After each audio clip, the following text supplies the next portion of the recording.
Welcome to the Pitcher Nail Down. I'm Jason Gilbo, JGilbo11. With me is Spencer Limbach at Spencer_JL.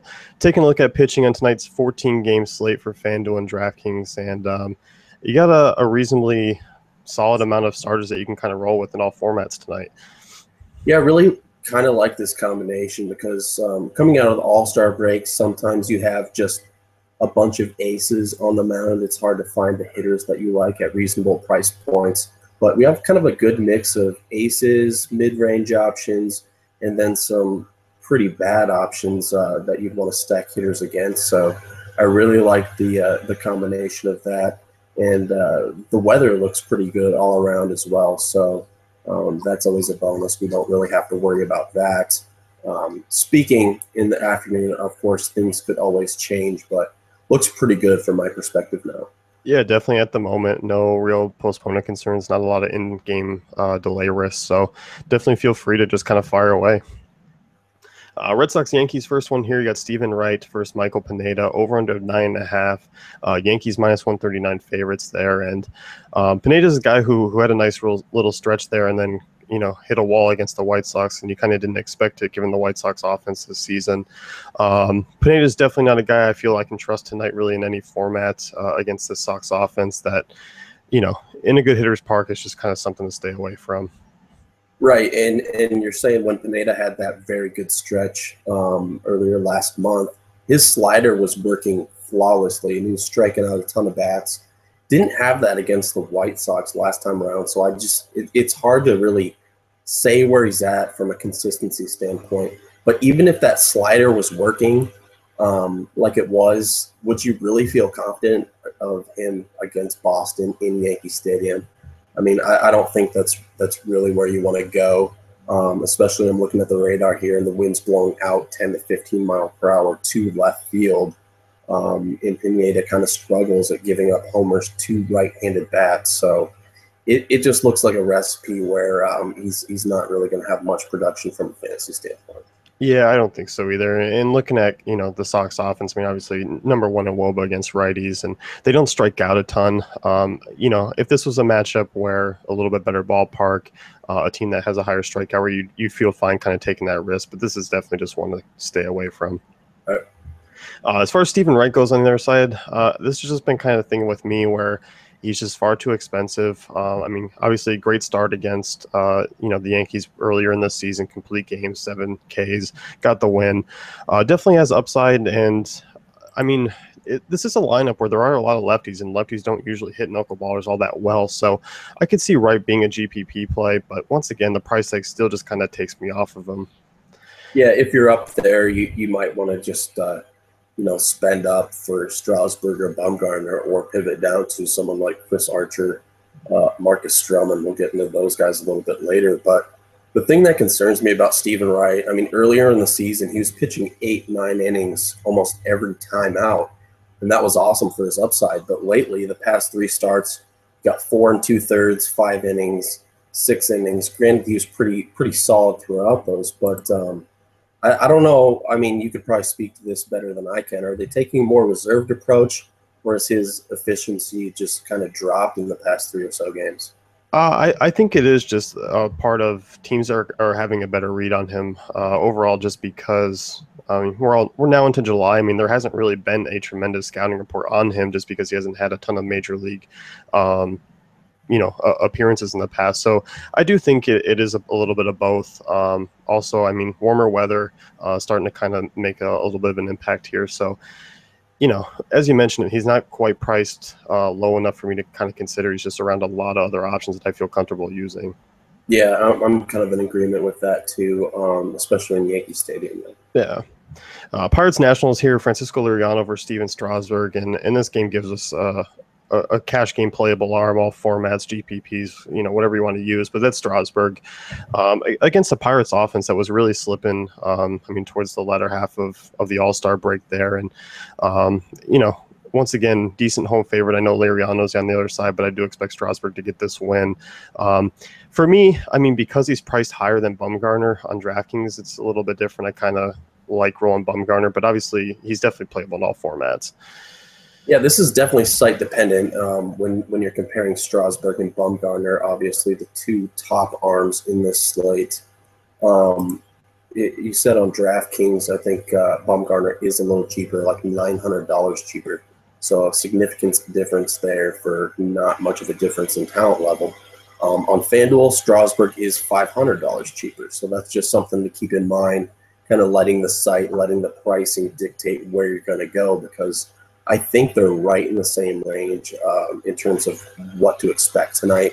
Granted, Bumgarner might have a little better of a matchup, but I mean, Strasburg has been just fine against some quality lineups. You look at what he did against the Cubs, the Tigers, the Cardinals. I mean, leading through the last month, and he's just been solid all around. He's undefeated, 12-0, has about a 2.5 ERA. So he's definitely at the peak of his game right now, looking healthy out there.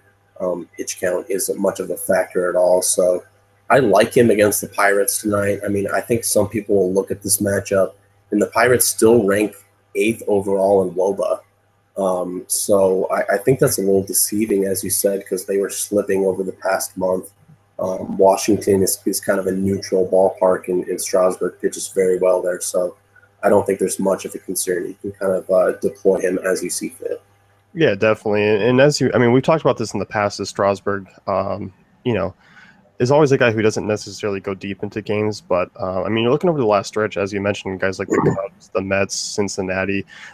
He's worked into the 7th or completed 7 innings in the last 4 starts. So it's definitely a nice bonus. It's definitely nice, something that you want. And as you mentioned, that pitch count is up. It's been up over 100 over the last 4 starts. So definitely looks good. Seems healthy. Definitely a playable guy in all formats. Yeah, and Dusty Baker has been a lot more liberal with him this year than than Strasburg has been with his pitching coaches in the past. So you kind of like that for fantasy purposes. And even though he's sacrificing some efficiency, that comes at the expense of a strikeout upside. So that's something you can definitely deal with for fantasy purposes. And plus, I should mention, you mentioned a little bit harder of a matchup against Liriano. Despite that, Strasburg is a 195 money line favorite, which checks in as the highest of the night. So not too much concern there. Yeah, definitely not. And Liriano on the other side, not in play for me. I know he's cheap. You look at this Nationals team, their offense against lefties has been very solid this year, and Liriano just hasn't really been himself. I'm not a big fan of the walk rate. He's given up home runs. So for me, he's always kind of been a guy to rely on that ground ball at times when guys have got on base, and that just hasn't been the thing this year. So for me, Liriano's just a guy who's been really off my radar for most of this year. Yeah, and when you have Daniel Murphy crushing homers off of lefties, usually that's kind of a not as much of a priority when you're pitching against this Nationals lineup, but he's on fire right now. They have a lot of great bats against left-handed pitchers, so yeah, definitely stay away from Liriano. Yeah, for sure. So Mets and Phillies, next one here, over under of 9. Mets minus 126 favorites, Bartolo Colon versus Jeremy Hellickson. Both of these guys have had some quality starts this year. Overall, your average right-handed arms. For me on this slate, I don't see any real use for them, just because there are guys that are cheaper, guys like Chris Archer. There's a couple lefties that I like who we'll talk about later that could be more reliable at the price tags that they're at. Yeah, I don't really see either of these guys. Colon has the better matchup here against Philly. But it's kind of a hitter-friendly ballpark. He doesn't miss a ton of bats. You just really don't see much in terms of fantasy production. Even if he gets through relatively clean, I just don't see a ton of upside for his price point. So, this is more of a stay away. And then obviously I'll try to look for a couple Mets hitters if they're in the right situation against Hellickson, as he does have those reverse splits against righties. I think that's a way you can kind of look to assemble your lineup tonight. Yeah, no, I definitely agree. And Vegas is kind of on this one as far as more so the offenses than the pitching in general. Royals Tigers, next one here, Ian Candy versus Justin Verlander. And this one is just kind of for me in general, this game just kind of seems sort of a stay away. I'm more inclined to actually pick on Candy just because he's on the road outside of Kauffman Stadium. He hasn't been good and is home run prone. As far as picking on, Justin Verlander, I'm not a big fan of the Royals offense, but I'm also not a big fan of using Verlander against them today. Yeah, and if you look at the last start, Verlander was actually pretty decent against Kansas City. That was at Kansas City, 7 innings, 7 strikeouts, and a win, which is pretty good. But his price is up there, and I think there's some better options you can get. Kind of like we were saying with Stephen Wright, that you're either going to go up to Bumgarner, Strasburg, or go down to some other guys we're going to mention here a little later. So he's kind of in no man's land there. You could look to him to pivot, him and Kennedy, I should say, just because the Tigers do like to strike out quite a bit. And Kennedy is a little more suspect against the left-handers. Obviously, that Detroit lineup is full of righties, with the exception of Victor Martinez and those guys. But in the strikeout rate actually has been there for Kennedy lately. 29 strikeouts in the past 3 games. And, Detroit, they sometimes rack up double-digit strikeouts any given night. So I think Kennedy might be kind of a sneaky GPP radar play. But where the price sits now, I'm not going to have too much exposure, if any at all. He's more of a guy like if I'm rolling out 10 lineups, I might have one of him just to be different and maybe catch that strikeout upside. But I'm kind of willing to part with that money by rostering him in there, just knowing the risk associated with that pick. Yeah, and I mean, are you looking more so on FanDuel, just given a single bull? I mean, he's far more appropriately priced at 8,300 there. Yeah, I was looking towards FanDuel. I should be clear about that. Yeah, 10K on DraftKings is, far above a range that I feel comfortable using Kennedy. But as you mentioned, the strikeout upside is there. You look at this Tigers team, yes, they're top 10 in WOBA, but 22.4% strikeout rate. And they have been kind of, boomer bust at times this season. Next game here, you got the Brewers and Reds, 9.5 over under, Matt Garza versus Anthony Desclafani. And Desclafani, I mean, he's a guy who, has pitched, pretty well so far this season and coming back from the injury. So I can definitely see people kind of jumping on him, probably looking to attack that Brewers strikeout upside. I guess I'm a little bit hesitant. I'm not quite the believer in Desclafani, and especially at these price tags. I mean, 9,600 on DraftKings is a little high for me. FanDuel, I don't necessarily mind it at 7,200 because there is some strikeout upside there. But I guess I'm just a little bit more hesitant than maybe some people might seem. Yeah, I kind of lump him in the same category I just said with Kennedy, where you're going to have him to be a little different. Obviously, that ownership rate probably will be a little bit higher due to his success as of lately. Some people click on that game log, see that he's doing pretty well in a decent matchup against a strikeout prone Milwaukee team. I mean, you could go to him if you're looking for some salary cap relief. The upside is there. But, yeah, I mean, that ballpark in Cincinnati, the ball just flies sometimes, and I don't really know.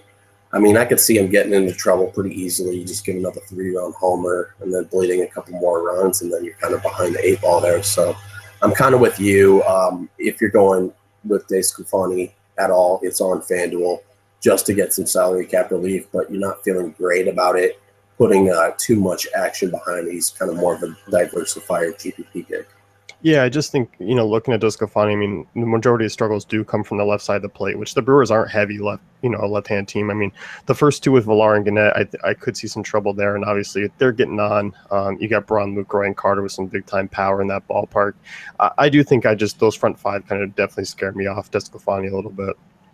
Yeah, and the other side of this matchup, Matt Garza, I mean, it's time to stack up against him. I really like this spot for guys like Joey Votto, Jay Bruce, Adam Duvall, everyone. I mean, Garza's pretty generous to hitters from both sides of the plate. So I think this is a place you can pick your spots with the Reds and feel pretty good about it.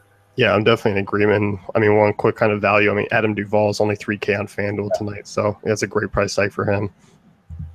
Orioles and Rays, next one here. Giovanni Gallardo versus Chris Archer. And obviously Archer, you look at him just as a whole, 4-12 this season, 4.66 ERA, has been much better at home. And I do think there is relatively high strikeout upside, against this Orioles team. Obviously he's in the Trop. It's a little bit better than being on the road at Camden Yards.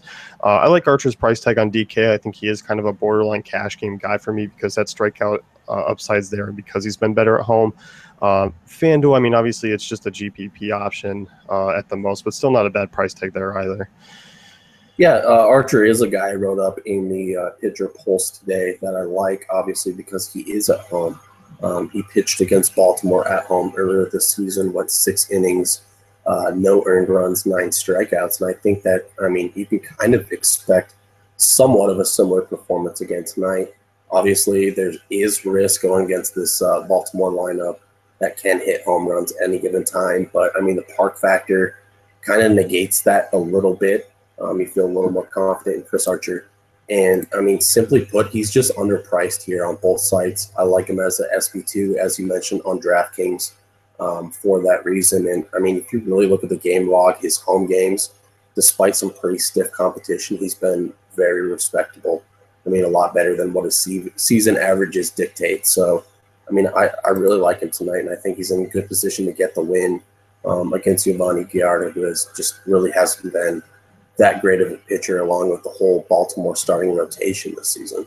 Yeah, definitely. And you look at Archer, home runs have been an issue, but it's been more so away from home. 12 or just 6 of the 18 have come at home, 12 on the road. So obviously Trop has been helpful for him in that department.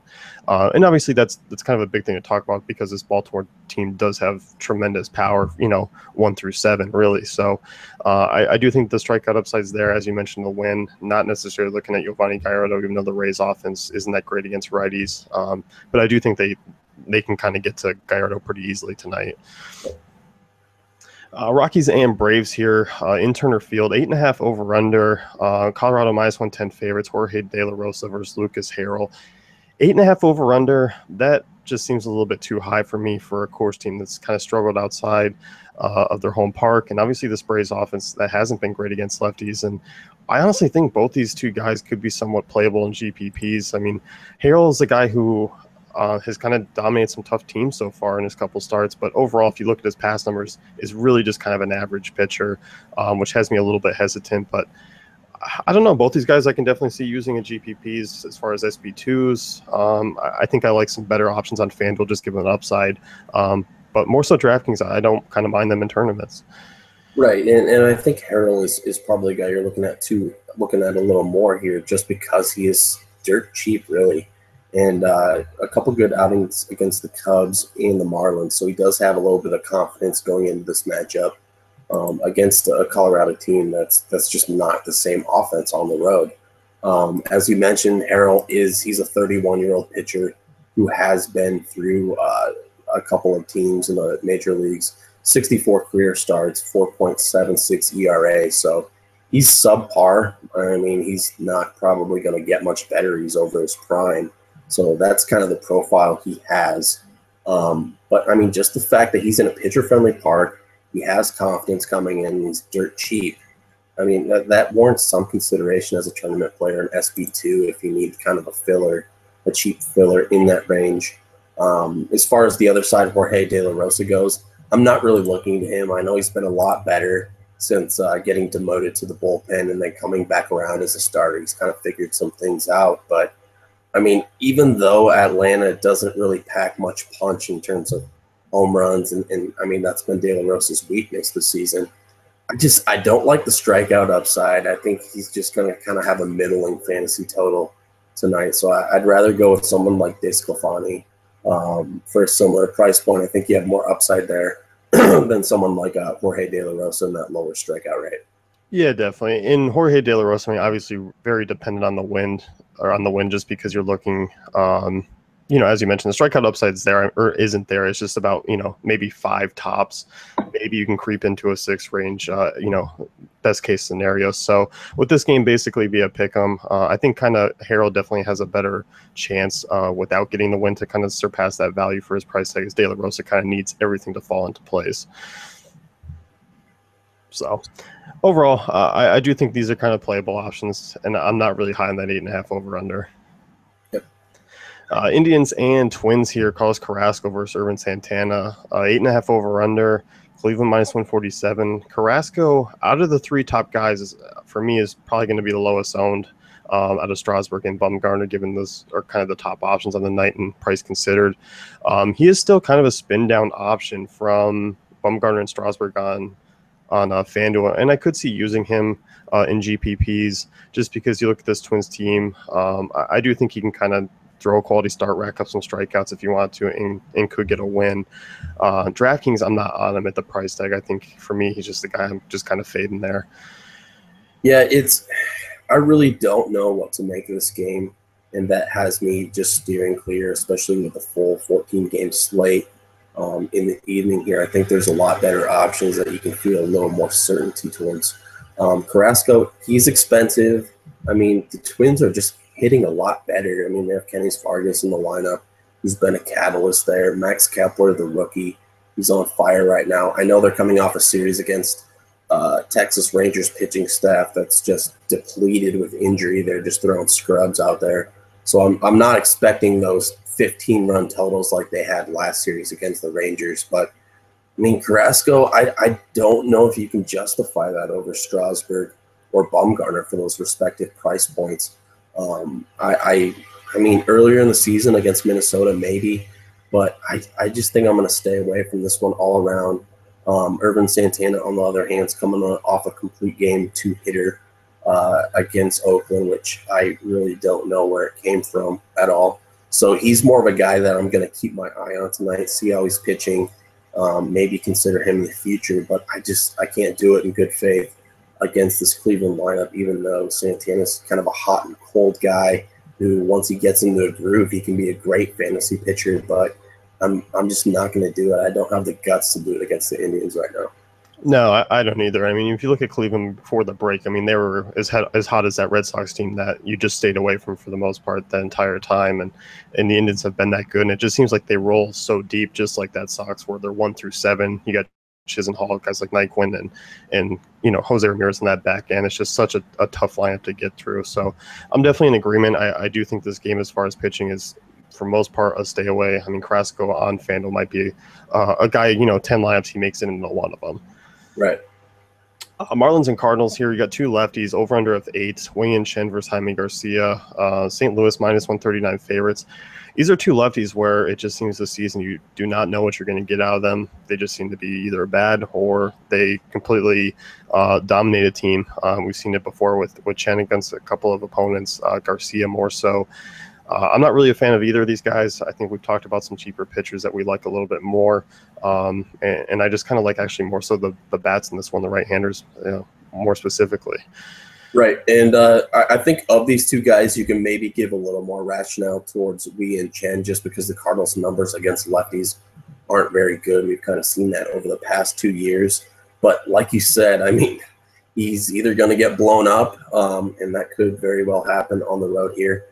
He has been a lot better pitcher at home, or he could, kind of go out there and throw a 40-plus fantasy point performance, speaking towards FanDuel scoring. So for the price tag, I think there's a lot of better pitchers within $500 cheaper or more expensive that you can feel better about their floor and upside combinations. So Chen's one of those diversifiable options if you want to get a little bit sneaky, but I don't think it's completely necessary.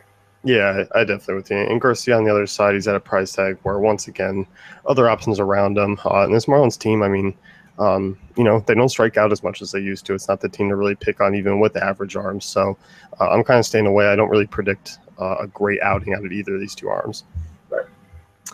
Last game here, we got the Dodgers and Diamondbacks. Bud Norris versus Patrick Corbin. And I was a little bit bummed. I mean, I was kind of hoping Shelby Miller would make one more start so I could stack some Dodgers tonight and play it easy. But we get Corbin. The Dodgers haven't really been great against lefties, but Corbin at home has been awful. It just has me definitely staying away, even though, the matchup on paper isn't bad. But there's really no use for me to use these pitchers in Chase Field in the way that's played out for hitters this year.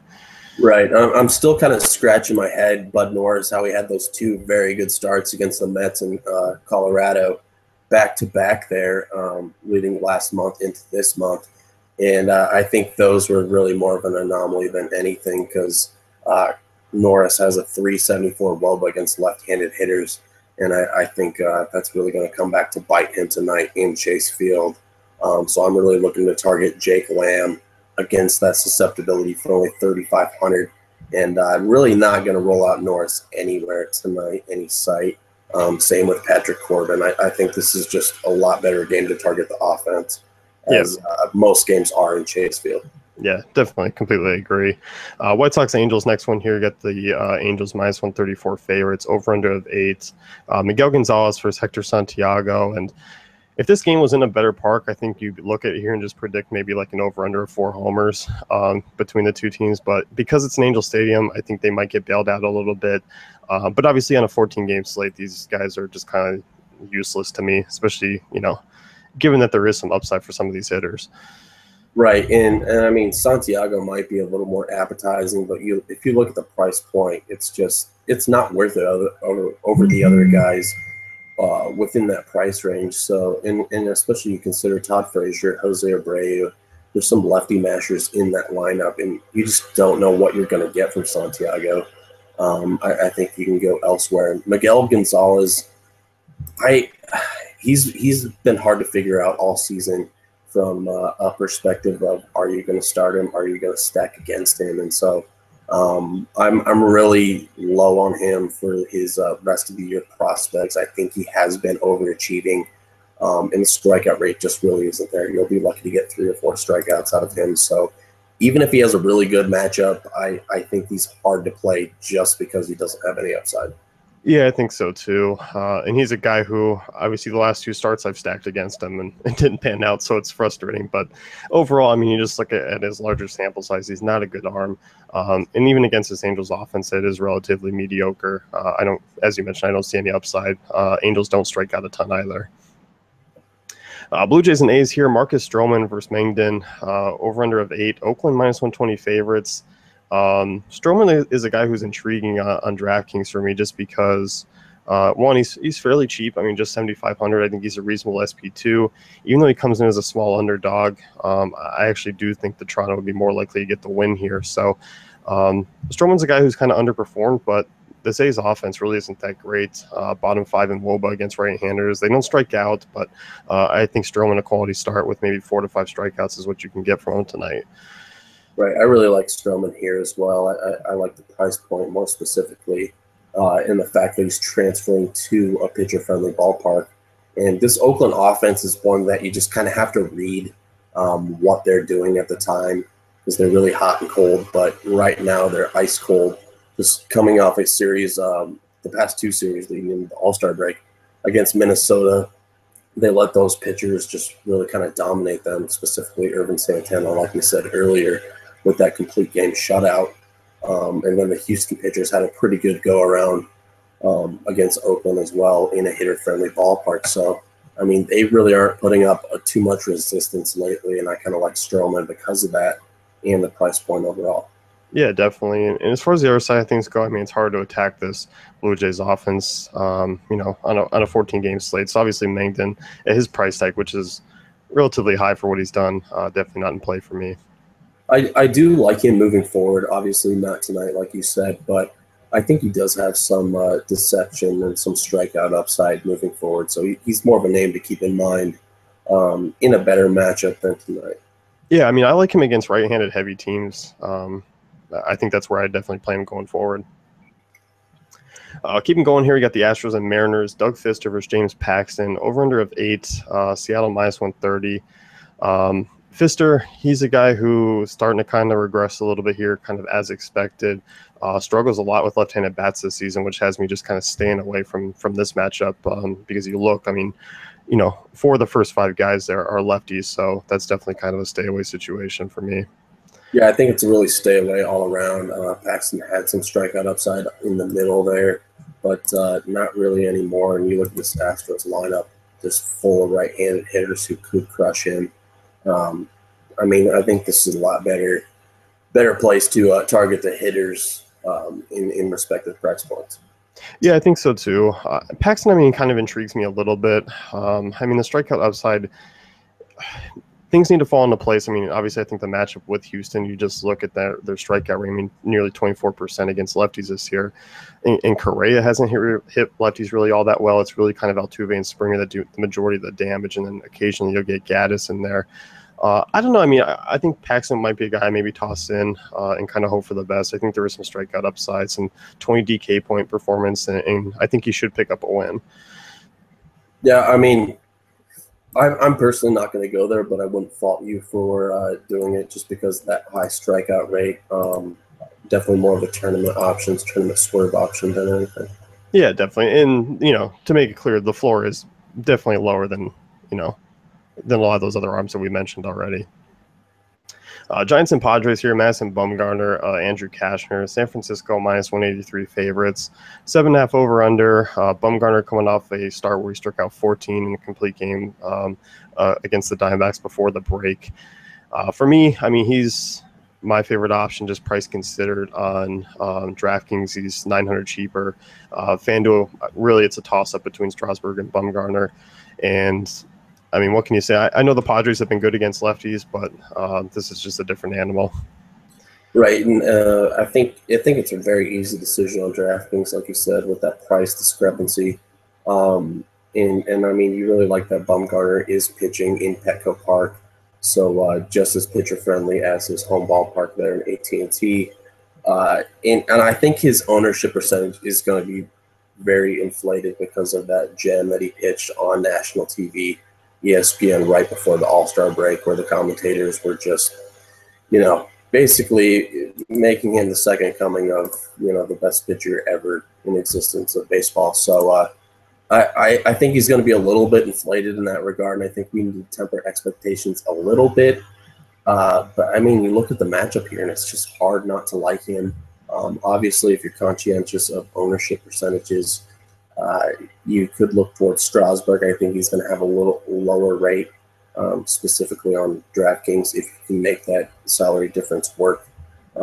Just because Bumgarner was dominant his last time around, and people really like to remember the last game and weigh that heavily into their analysis process. So it's kind of the back and forth between him and Strasburg. I don't think you can go wrong with either.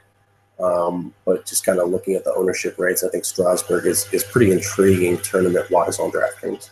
Yeah, I definitely agree. And obviously, you take a look at Bumgarner's track record. I mean, just from this season, 2 starts, 20 strikeouts over 15 and 2/3 innings. So people are going to look at that, obviously know it's there. And as we talked about earlier, that Pittsburgh offense is still ranked in the top 10 against right-handed pitching, but that really hasn't been the case. So generally, you look deeper, people are just going to lean heavier on Bumgarner. So I definitely in agreement with the ownership take there. Yep. So. And Cashner, we probably didn't really have to say it, but obviously not an option. Stack against him: Brandon Crawford, Buster Posey, Denard Span. Get them all in there. I mean, if the price is right. Yeah, definitely. So Cashner's a guy who you expect to beat up tonight. That's going to wrap things up here with the pitcher nail down. Be sure to check out dailyfantasycafe.com for all great tools and content.